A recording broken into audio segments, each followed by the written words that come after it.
अभी आम का सीज़न चल ही रहा है, तो आपने आम तो बहुत खा लिए होंगे, तो चलिए आज हम आम और नारियल को मिला के एक यूनिक सी रेसिपी बनाएँगे।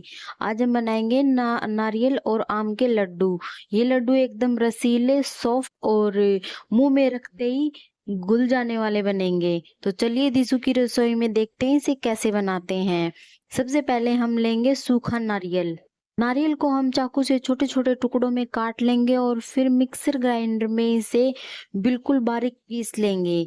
छोटे टुकड़ों में पहले हम इसीलिए काटा है ताकि ग्राइंडर की ब्लेड टूटे ना, और आप देख ही सकते हो कि हमने इसे बिल्कुल फाइन पीस लिया है। अगर आपको पसंद है कि बिल्कुल सफ़ेद नारियल हो तो आप इसका ब्राउन वाला छिलका भी उतार सकते हैं।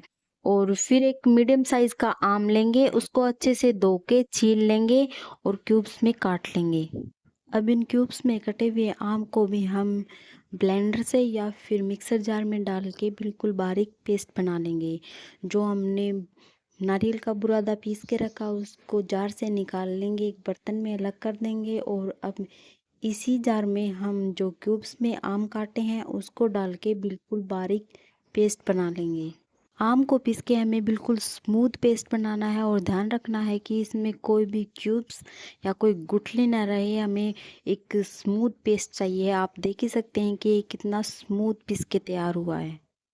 अब हम एक फ्राई पैन लेंगे या फिर कोई कढ़ाई लेंगे, उसमें सिर्फ 2 चम्मच देसी घी डालेंगे और जो हमने नारियल पीस के रखा है वो डाल के हम 2 से 3 मिनट के लिए बिल्कुल लो फ्लेम पे भून लेंगे। इसे हमें ज़्यादा नहीं भूनना है, सिर्फ एक हल्की खुशबू आने तक भूनना है।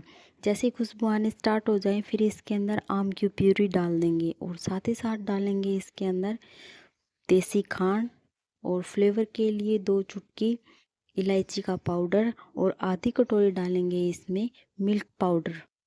सारी चीज़ों को हम अच्छे से मिक्स कर लेंगे और ऐसे ही हम धीरे धीरे इस मिक्सर को चलाते रहेंगे और हमें ध्यान रखना है कि यहाँ हमें बिल्कुल लो फ्लेम रखनी है और हमें इसे धीरे धीरे ऐसे ही चलाते रहना है, इसे बीच में नहीं छोड़ना।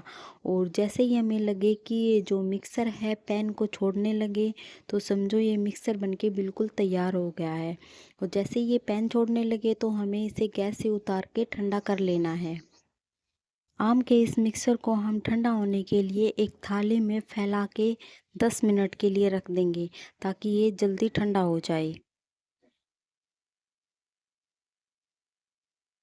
जैसे ये मिक्सर ठंडा होता है हम इसके छोटे छोटे लड्डू बना लेंगे। अगर आपको बड़े लड्डू पसंद है तो आप बड़े लड्डू भी बना सकते हैं। यहाँ मैंने छोटे छोटे लड्डू बनाए हैं और जो नारियल का बुरादा बचा था उसके अंदर कोट करने के बाद ये हमारे मैंगो और कोकोनट के लड्डू बनके बिल्कुल तैयार हो गए हैं।